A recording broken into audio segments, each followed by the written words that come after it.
Em nome do Pai, e do Filho, e do Espírito Santo. Amém.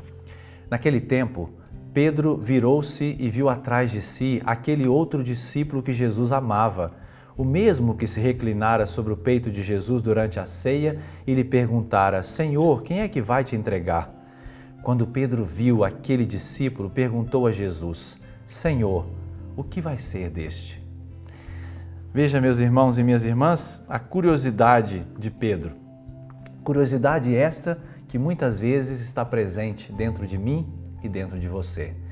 Nós, quando olhamos para a figura de Pedro, nós em alguns momentos temos alguma repulsa aos seus comportamentos, muitas vezes nos alegramos, nos espantamos, nos maravilhamos com alguns comportamentos de Pedro, com as suas falas, mas na verdade Pedro está dentro de cada um de nós. Nós também trazemos 50% dessas realidades. Luzes, trevas, perfeição e imperfeição, santidade e os pecados. Também nós encontramos dentro de nós essas realidades, coisas tão preciosas, coisas lindas e maravilhosas que Deus faz na nossa vida. Mas muitas vezes encontramos tantos comportamentos infantis, tantos comportamentos pecaminosos, tanta imaturidade no nosso coração. Mas o Senhor caminha conosco, assim como fez com Pedro. Bom, a palavra diz que Pedro viu João e Pedro foi tentado a colocar os olhos na vida e no destino de João. Pedro foi tentado justamente com aquele mal que muitas vezes quer opinar na vida do outro, quer muitas vezes dar regras e o que fazer, mas para o outro, não para si mesmo. Aquele mal, digamos assim, que nós vivemos há muitos anos, o mal de espiar a vida do outro, É só uma espiadinha, não tem nada de mal, Enquanto isso, se esquece da própria vida. É só uma fofoquinha, é só um comentário, Mas isso é tão terrível na nossa vida cristã, na nossa vida moral, porque nós vamos nos esquecendo das nossas imperfeições e vamos cuidar da vida do outro. Isso é terrível.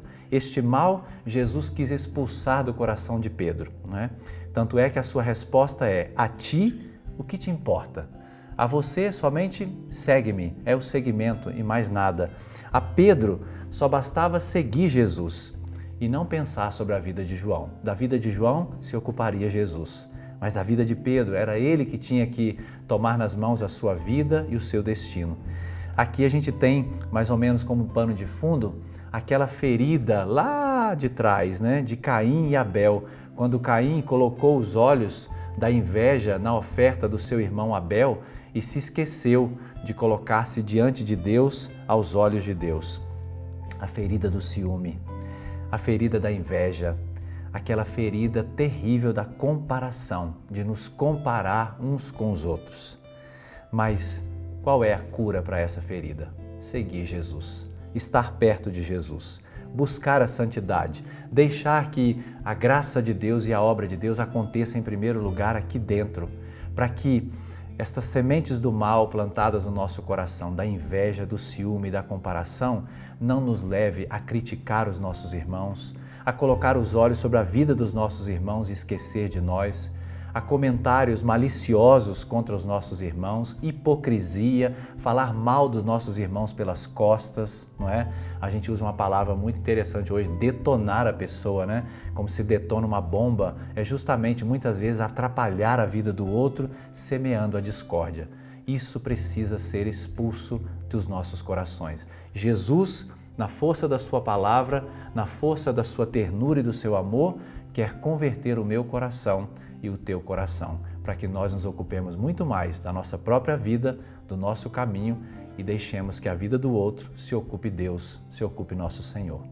Sobre todos vós, desça a bênção do Deus Todo-Poderoso, Pai e Filho e Espírito Santo. Amém.